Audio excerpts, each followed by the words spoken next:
નજીકની શાળા, દૂર જવાની કોઈ જરૂર નથી. વિદ્યાર્થીઓને આ બેઠેલા વિદ્યાર્થીઓમાંથી હવે તમને દાખલો આપું કે ગમે એટલી શિખામણ આલવામાં આવે કે ગમે એટલી પર ગધેડો હોય અને એને કમ્પ્લેટ વાડામાં લઈ જઈને કે એને પંપ ઉપર પાણી રેડીને એને સવામણ સાબુમાં નવારો તો એ 10 મિનિટની અંદર ધૂળમાં તાટે. અરે રગદોળે ભાઈ. એટલે સમય બહુ ખરાબ આવ્યો છે. માણસો ખરાબ નથી, સમય ખરાબ આવ્યો છે. અહીં 20 કિલો મકાઈ લઈને અમે કાળુભાઈની બે અહીંથી ટામો ટૂટાથી બસ ના મળવાથી મેઘરજ ગયેલા છે. તમે વિચાર કરો, 20 કિલો મકાઈ માથે ઉભા. આજે જેને 9 મહિના એ છોકરાને કે એની છોકરીને જે માતાએ સાચવી છે એને આજે છોરો એમ કહે છે કે હું મારી માને નથી ઓળખતો. ફાટેલો લુગડા હોય કે ફાટેલો એની પાસે કપડો હોય તો કે હું મારી માને કે મારા બાપાને ઓળખતો નથી. આ સમય આવ્યો. આવું નથી મિત્રો. હવે હું તમને વિદ્યાર્થી જીવન તરીકે એક જ લક્ષ્યની એક જ વાત ટૂંકમાં જ તમને 4 થી કે 6 થી જ આપણે રમી લઈએ. બગલાને કેટલા પગ હોય? બગલાને કેટલા પગ હોય? તળાવમાં તમે બગલો જોયો હોય, ઘેર તમારી કોરમાં બગલો આવતો હોય, ઓગળી ઊંચી કરો. બગલાને કેટલા પગ હોય? ના, એક જ પગ. હું એમ કહું છું કે એક જ પગ હોય, એક જ ધ્યાને ઉભો રહેશે એના શિકાર માટે. એટલે સંસ્કૃતના વક્તાએ લખ્યું કે પગ ધ્યાનમ, બગડાના જેવું ધ્યાન. શામાં ધ્યાન? ભણવામાં ધ્યાન. વિવાનો માહોલ તમે પૂરો કર્યો, ડિસ્કો ડાન્સમાં બધાને પાસ કર્યા નહીં. બરોબર? હવે તમારો માહોલ, તમારે ભણવાનો માહોલ આવ્યો છે.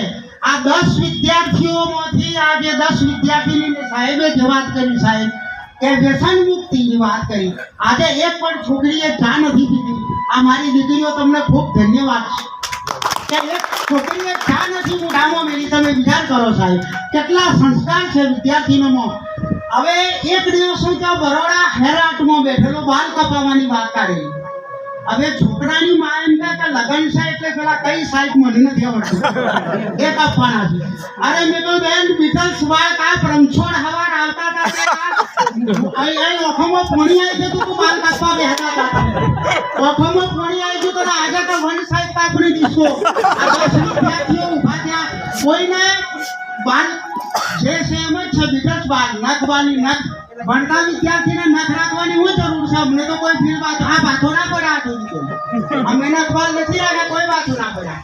અપડાઉનનો સમય ના બગાડતા સાહેબે વાત કરી એમ પટેલ ગુંડા પ્રાથમિક શાળામાં ગામડાનું શિક્ષણ, ગામડાનો બાળક કમ નથી, કોઈ કશું જ નથી. આ ભૂતપૂર્વ વિદ્યાર્થી બનાવો. આ ભૂતપૂર્વ વિદ્યાર્થી નરેશભાઈને ઘેર સંજોગો વસાત 2 મહિના શાળામાં નતા આવતા. ત્યારે એક વાત ચલાવવા માટે 30 બાળકો જોઈતો.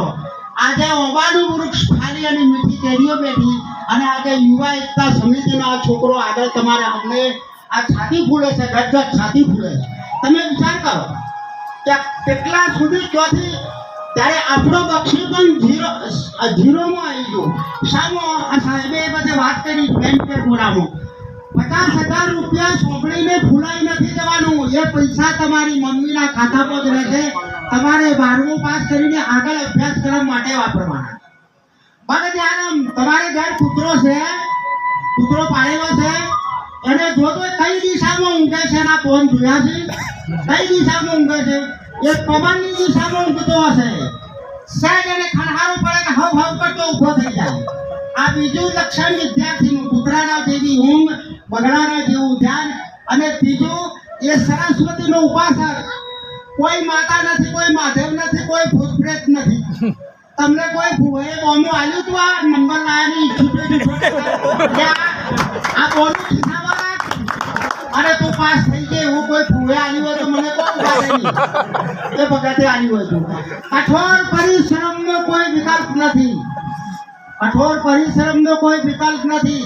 અહીં મેઘરજ જવું હોય તો 10 રસ્તેથી મેઘરજ જવાય, પણ શોર્ટ રસ્તો પકડવાનો. સોકડું પહેરવું એટલે ફાટેલો એટલે એનાથી મેળીને ઘરનો મા બાપથી શરમ રાખતા નહીં. ઘરનો મા બાપની શરમની એમની સેવા કરજો. એમના આશીર્વાદ મેળવજો. કોઈ મંદિરમાં પગે લાગવાની જરૂર નથી, કોઈ મંદિરમાં જવાની જરૂર નથી. તમે મારા છોકરા છો, તમે મારી વિદ્યાર્થીનીઓ છો. ખૂબ આગળ ભણો, ખૂબ સારું ભણો, અને બીજાને નબળો વિદ્યાર્થીઓ છે એની પાછળ કલાક તમે બગાડજો. એને ગણિતનો